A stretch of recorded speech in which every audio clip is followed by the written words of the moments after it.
wanted to start with sharing some information about our veteran students. And before I get too far along, I want to do a huge shout out to a couple folks. One of the things that we've tried to do over the years is really identify who our students are so that we can better serve them, better communicate with them, create better opportunities for them to engage with the university. And so two folks that I want to say thank you to. First of all, Zach Hamilton. Wanted to say thank you. He's a member of our team who helped kind of with a template on putting together an idea of who our students are and a layout that'll work for the department. Secondly, I want to say thank you to Rebecca Morales, who took that concept and was able to build out dashboards and reports that allow us to really know who our students are much more accurately and get a good picture, place and time scenario whenever we really want it. So thank you to both for really making this happen. And so as I'm going through this information, I want to share with you if you would like to know a little bit more about the community, we can break it down to who's studying what and where and what level they are. And so if you have folks that you'd like to see if, who's in your majors, programs of study, or utilizing your services, please let me know. I'd be happy to sit down and look through the information a little bit more so we can better serve our students. So starting with the student veterans, wanted to share that we have, this is as of last fall, it's in it, and as I share this, one of the things about our community is very fluid.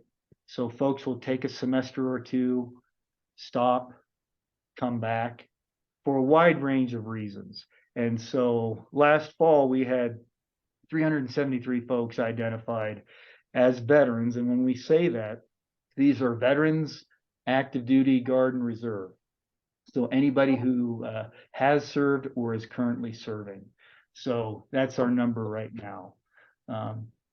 We have mostly male students with a number of female students. When you look at that percentage, it's actually from what the last statistics I heard, the percentage of women serving in the military is roughly 18 to 19%. And so when you look at the percentage of our veterans, we have a higher percentage of women who are seeking their degree with us. So it's something that we definitely appreciate and look at how we can best serve our veteran women.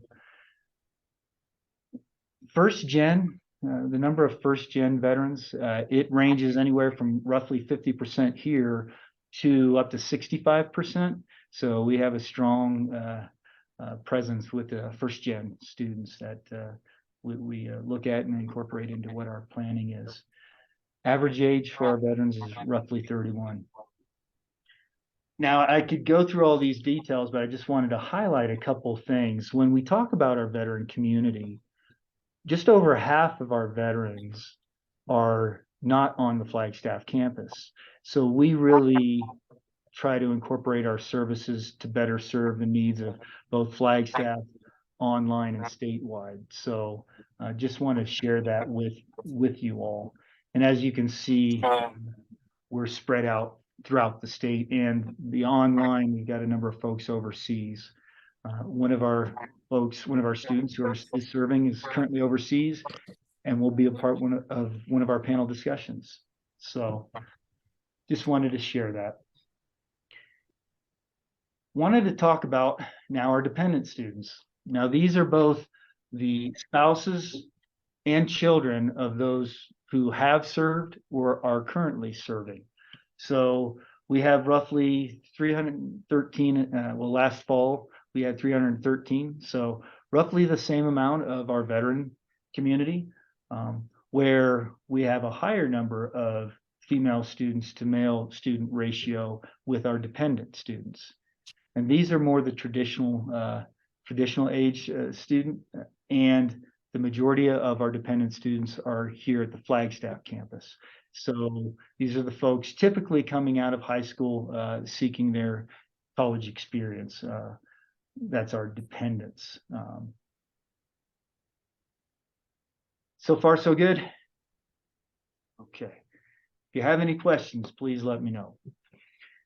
So when we're talking about our student community, it really is undergrad, graduate, online, statewide, Flagstaff. I would say that we're the most diverse student community that NAU serves for a wide range of reasons, but there are certain commonalities. Oftentimes, you're going to see a commitment to serve, commitment to help others, and so that's I'm not a betting man, but I put a decent amount of money. It's going to be a theme that resonates throughout this morning in the different sessions. So that's our student community, starting with kind of an awareness piece of who our students are. And again, if you have any interest in doing more of a deep dive and understanding who's taking what degree or looking at different aspects of that, please let me know. Okay. So thank you for your time, the purpose of the time, and then how we're going to spend it this time this morning. I wanted to kind of walk through a little bit of the sessions. I don't want to do a huge overview of it, but I wanted to take a moment to walk through the setup of the day and how it's going to work. So after my quick summary, and then Colonel Wright, our keynote speaker's speech and discussion, we're going to roll into the sessions for today, and there are 3 different time frames. And so just wanted to go over this a little bit. So the reason why we have these different times is to try to be respectful of, as folks might be teaching or might have other commitments with our students, how can we make sure we utilize the time most efficiently? So we try to incorporate the time in reference to classes and the class schedule.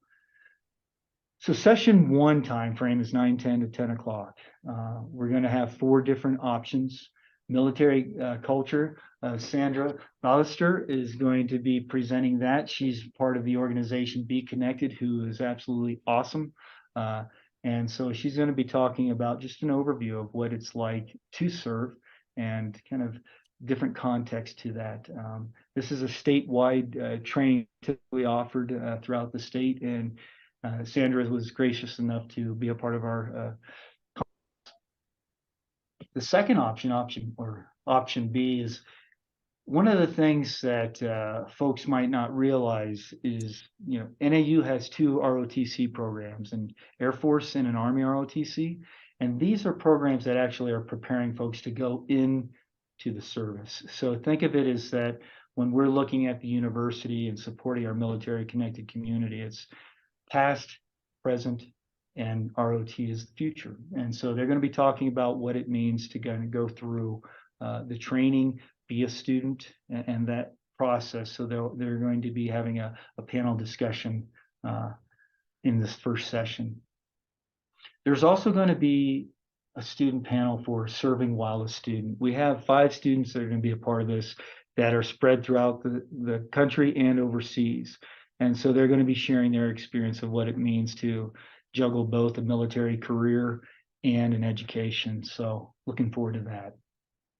And then one of our student veterans here, Mr. Thomas Coonrat, is going to be sharing his research on housing challenges for veteran students, in Flagstaff in particular. So it's going to be, we've got a suite of 4 great sessions. Now, just to share with you, we plan on recording these. So if you really wanted to get to 2 of them, but can only get to 1 today, you'll have the opportunity to watch the other one or all of them, if you so choose, after the conference records them. So that's session 1. Session 2 will be from 10:20 to 11:10. Again, there's a little bit of a break in between, so folks can stretch their legs, grab a cup of coffee, and kind of settle in again. But option A will be another panel discussion, spouses and children in the military connected community. facilitated by two of our team members, CC Torres and Brandon Whiterock. And so it's always good to have that student voice to make sure we're on the right track with what we're doing, and folks are very open and honest with what's going well and how we can get better. So we're going to do a second military culture presented by Sandra. So if folks really wanted to get to that and couldn't for the first session, they'll have that again. We're also going to be talking about, for option C, community resources and perspectives. Mr. Jonathan Yellowhair is an alum here and just a phenomenal young man who he works for NACA. He's a Tillman Scholar and just a wide range of experiences and perspective that he's going to be sharing, especially through the lens of our Native American indigenous communities here in Northern Arizona. So Jonathan's going to be presenting that. And then option D, Mr. Joseph Schaffer and Dr. Paula Cap-Green will be presenting on a book that they wrote, Unsung Quiet Voices of the Navy's EOD Warriors and Their Families. Joe is an alum, reached out, shared that they would love to talk with folks and share kind of their research and what they've done with the book. And so we talked about having him be a part of the conference, and happy and grateful that they're joining us today. And then the third session, which will be 11:30 to 12:20, counseling services on campus. Mr. Armando Escalante, he's one of our alum, Navy veteran, who is a VA counselor and provides services on campus. So he's going to be presenting kind of his experience in serving the community on campus here in Flagstaff. And then option B, this is really an opportunity. It's an opportunity. It's designed for academic advising, but it's a great overview of the GI Bill and what it does and how it's funded. And so what does it look like? And so it's an opportunity for advisors to understand their role with how they support it, but also a general overview of what it looks like, the whole GI Bill process. And Mr. Scott Heflin will be presenting that. Veterans in the classroom, we have a gentleman, Mr. Ron Allen, an NAU alum, who will be presenting on veterans in the classroom. He's our professor for our FYS 131, Veteran Integration into Higher Education. And so very excited to see what he has to share today. And then an additional panel discussion by Ms. Lori Jordan, who will be facilitating a discussion with our veterans on engaging our veteran students here at NAU. So that's the overview of these sessions. And so just encourage you to share your perspective, ask questions, and as you get into the different sessions, there will be an assistant per each room to help with fielding questions in the chat. And so we'll have that opportunity. All right. So that's how we're going to spend the time.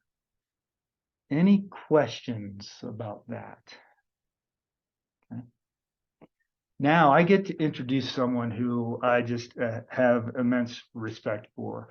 Our keynote speaker, Colonel Wanda Wright, graduated from the Air Force Academy and spent her time in the military. 21 years is the length of her career, I believe, and just a phenomenal experience within that. And after she transitioned, reaching the rank of, and I say this with the absolute utmost respect, full bird colonel, that she transitioned into serving the community, and with the Arizona Department of Veteran Services, served as their director for 8 years. That's where I got a chance to meet Colonel Wright. There are a few things that in her work in serving veterans and their families in Arizona, there are 4 things that stood out to me from the first time I met her. And I wanted to share those with you all. First of all, she's kind. Second of all, she's tough. Thirdly, she's clear. And fourthly, she's committed. She's walked those values ever since I met her in 2016. And just to share something that she might not be aware of, from that day we met for the first time, she has been serving as my mentor. And so it is my humble privilege and honor to introduce Colonel Wanda Wright.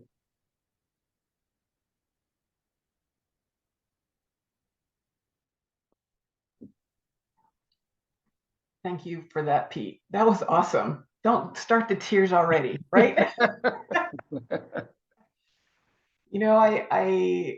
Working with all of our Arizona Veteran Supportive campuses, you were one of my favorites because one, you traveled sometimes to come all the way down to Phoenix to, have our meetings, but you're just an affable guy. And so I really appreciate you, Pete. And I'm glad that we'll still get to work with each other as I take on my new role.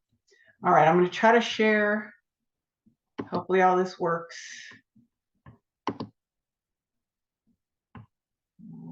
Okay. Can you guys see that? Yes, ma'am. Great. Okay. Well, again, I'm Wanda Wright, and I spent 8 years as the director for the Arizona Department of Veteran Services. So I feel like, and I appreciate Pete for inviting me to this. I'm not the director anymore, but I still like to talk about, what our veterans are facing and to share some of my perspective about it. And before we get into my slides, just a little bit about me. I was born to a military family, so I'm a military brat. I married a veteran, so I'm a veteran spouse, and I am also a veteran. Pete said 21 years. It was 26 years in total. I had 21 years in the National Guard and 5 years active duty. So it was sort of a natural fit for me to go into the military. One of my grandfathers was in World War I, the other was in World War II. My uncle is a Korean War veteran. He was a member of the segregated United States Army Infantry from 1950 to 1952. And during his tour of duty, President Truman signed an executive order to desegregate the armed forces. And my uncle was one of the 8 Black soldiers handpicked to integrate Fort Bragg, which, that always gives me pause, like history in the making, right? All of us have stories. My father's career Army officer and a 3-time Vietnam tour veteran. He's the first Colonel Wright, so they call me Junior. And I can't hear laughter, but I know you're laughing out there. So in my family, there's a respect for the military. It's really, really important. I'm military connected as a military child, as a spouse, and a veteran. So what I'd like you guys to do, if you can, is put in chat, how are you military connected? And I'm sure as this is recorded, we'll figure out kind of what's out there and who's with us with our 62 participants. All right. So it doesn't appear that my slides are moving.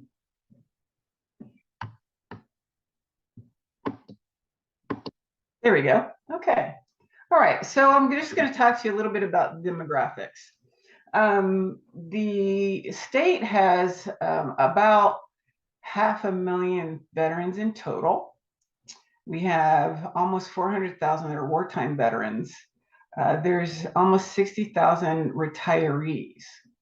But one of the things I like to talk about is that we have 100,000 veterans who are receiving disability and compensation. One of the things that we did at the department was to file claims on behalf of illness and injury. And, I like to kind of spotlight that as a resource. If veterans are experiencing some kind of difficulty based on their military experience, they really need to file a claim. And one of the things the department does is that. And so if you need to do that, please go and find one of our service officers and file that claim. As you get older, it gets worse. And so we want to make sure everybody has that opportunity. Our Vietnam veterans right now are about 37% of our population. Gulf War I, about 20%, and Gulf War II, about 18%, which the total of Gulf War is 38%, which makes them actually the largest group of veterans. But because we have such a large group of Vietnam veterans, it's important that we have an understanding of their requirements. And so being out there, understanding what that means to all of us, even as some of them become students at our universities, that we're able to have good resources for them. Age distribution, we have, again, a large population of older veterans. You can see 65 or older. One of the issues that we have with that is that a lot of them are isolated because they are older and maybe don't have a spouse with them. Their health is deteriorating. And so we want to watch out for that. It says by 2030, post 9/11 vets will outnumber Vietnam vets. But the number of veterans overall will decline. Over the next 25 years, we're going to lose about 35% of the veteran population across the United States. Women veterans make up about 18% by 2040. And so that's another demographic that we're going to have to pay attention to as women veterans continue to grow. Right now, we're at about 12%. And so that's going to be a steep climb here fairly quickly. Most of these numbers come from the VA POP. I want to just talk a little bit about Phoenix and Arizona as a whole. Arizona's population is growing. So the decrease in veterans is much slower than the rest of the United States, just because there's such an influx of people into the state. All right, and not to forget about our active duty members in our National Guard. We have quite a few of them across our 5 military installations. And I always try to point this out because approximately 250,000 service members transition out of the military every year. And a lot of them go to school. And so we definitely want to pay attention to what's happening with our active duty and with our National Guard, because a lot of times they're part-time military, if you will, and they're in school. It was nice to see the demographics for NAU, 373 veterans and 313 dependents. And you know that as time goes by, those numbers hopefully will increase. We want enrollment, right? All right. All right, so I just wanted to talk a little bit about some issues affecting our veterans. So nationally, which really is cumulatively state level veterans, they've been experiencing several issues related to their military experience. One year service members begin their transition, programs still aren't what they are. So when they transition out of their military service, things have improved. Now the idea is you start a year before you know you're going to separate, but there's still issues with, I think, not having all of the information at the very end in that 5-day class. It really should be more spread out. And I think there's still some issues of not being able to get the information that our military service members need. And so some work can be done with that. Housing is expensive across the nation, but Phoenix area is one of the highest, and I know Flagstaff is too, for rents and mortgages across the United States. So what do we do about that? I know there's a workshop today to talk about that, but it's a significant issue here in Phoenix. And I think it really is a problem for our student veterans that we need to address. And, when we talk about our older veterans who are on fixed income, we're seeing a lot of evictions, a lot of homelessness happening. And honestly, the ability to solve that problem is pretty prickly. And so it's going to take all of us to really work on that. Unemployment and underemployment for veterans. Unemployment's fairly low, but underemployment is very high for student veterans and our Guard and Reserve members. And so, as we're dealing with our students, and I think for our older veterans, we need to pay attention to that underemployment. Flagstaff's high rent, Phoenix is high rent. If you're not even making enough money to pay your rent, there's a problem. And let alone eating and all the other things that you have to do. So we need to really work on that. Financial barriers. As you all know, suicide rates in Arizona are 3 to 4 times greater than our civilian counterparts. Rural areas experience even higher rates. And so that is something that also has to be addressed. And then access to care. We have 3 VA medical centers in Arizona. And, being in Prescott, even Flagstaff's an hour and 40 minutes from there. And so that becomes difficult. If you're a student veteran and trying to access care, when we have more rural areas, that care isn't always available in the community. And so sometimes they have to take that ride out to the medical centers. And so that becomes a problem as well. So let's talk about a little bit of some solutions. And so, yes, this is alphabet soup, but hopefully some of you guys recognize some of these acronyms. So when we talk about transition, I think the TAP system needs to be looked at again, not only from the DoD side, but also from the VA, to really emphasize what services and benefits are there. I know the VA has about a day out of that program, but I think there needs to be a lot more follow-up and sort of case management around our transitioning service members, just to make sure their families are taken care of. I also think that state departments for veteran services, and they're called different across all 50 states, is an important resource for